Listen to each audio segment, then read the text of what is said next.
Hindi ka talaga magigilty pag ganito ang ulam natin. Napakasustansya niya. Nagpainit na ako ng tubig. Ilagay ko na yung kamatis, sibuyas at luya.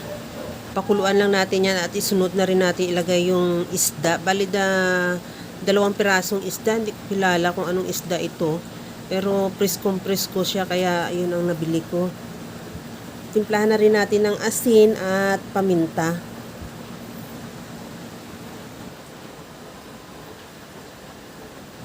Takpan ko muna hanggang sa kumulo at maluto yung isda.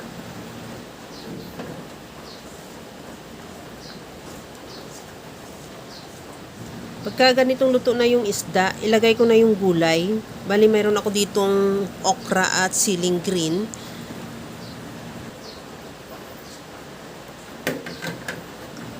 Maglagay na rin ako ng liquid seasoning. Kahit anong seasoning available sa'yo, pwede. Takpan ko ulit hanggang sa maluto lang din yung okra.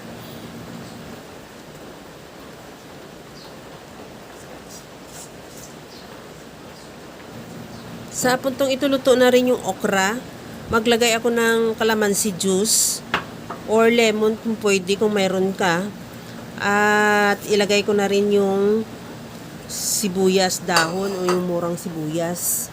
At isunod ko na rin ilagay yung malunggay. Kahit anong leafy vegetables dyan available sa'yo, pwede. Kagaya ng talbos ng kamote, pwede din yun. O kaya kangkong.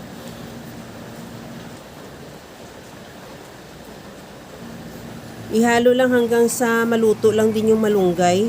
Pagkaluto ng malunggay, okay na yan. Ready to serve na yan. Kaya mga kalasa, kung nagustuhan mo yung ating video, please like na lang at pakishare na rin sa inyong mga friends. At kung bago ka pa lang sa aking channel, subscribe na at i-click mo na rin ang bell button para sa mga notification. Okay na tong ating napakasarap na sinabawang isda. Hanguin ko na lang yan at ilagay sa bowl at ready to serve na.